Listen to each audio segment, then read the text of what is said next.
कि सोवत राहूं मैया डारिया हो सपना एक क्यों हो सपना एक मोरी सासू सपना कैसारा क्यों बिचारा हो सपना बड़ा सुंदर हो सपना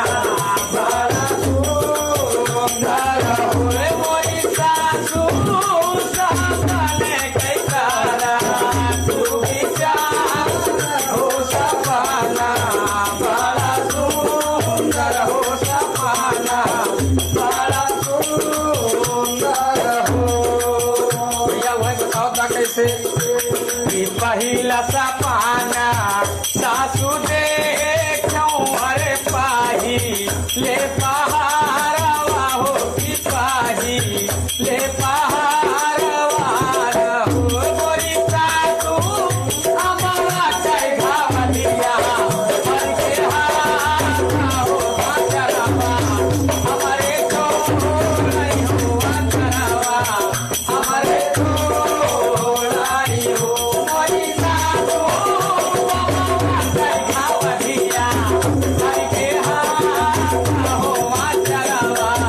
हमारे छोड़ई हो। तब भैया सासू बताओ सकते हो एक ही जवान सपाना बहुअर देखो हो सपाना बड़ा सुंदर हो सपाना बड़ा सुंदर हो ए मोरी बहुअर यमवा कई घावधिया तोर होरी लवा हो अचरवा नीचे खेलै हो अचरवा नीचे खेलाई हो मोरी बहुअर यमवा कई घावधिया तोर होरी लवा हो अचरवा नीचे खेलाई हो। तो भैया और फिर पूछा था कैसे एक दूसर सपाना सासू देखूं अरे दूसरा रे पहाड़वा हो कि दूसरा रे पहाड़वा नु हो ए मोरी सासू बहिया के कातोरिया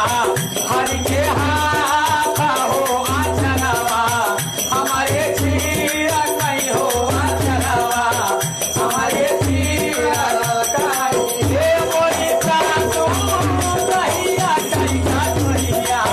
हर के हाथ हो अचरवा हमारे छीरा कहीं हो। भैया हुए सासू फिर जवाब देता कैसे हे तब बाबा न कहाए वही नारायण हो सुनाए मोरी बाहुअर हो सुनायो मोरी बाहुआर हो मोरी बाहुअर गहिरा पापाटे अमृत धार हो अमार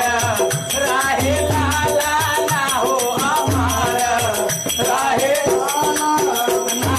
हे मोरी बहुअर कहिया बाटे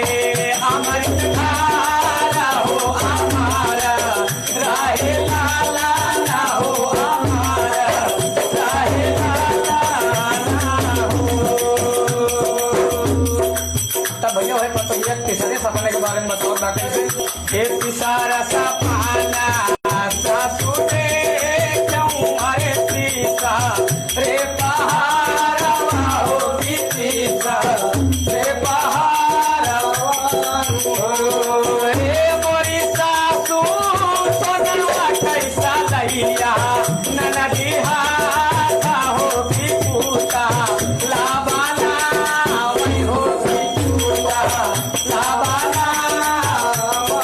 हे मोरी सासू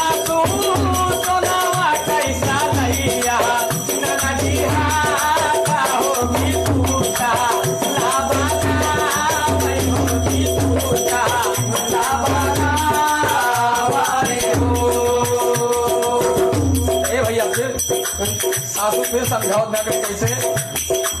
एक ननद तो घर कई लाचा में लिया है सुना हो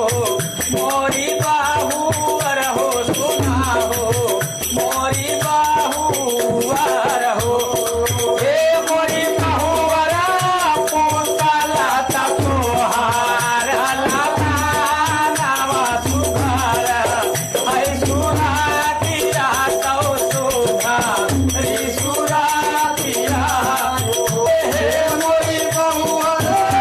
पोताला तोहार लाला नावा सुधार बासुरा दिया हो सुधार बासुरा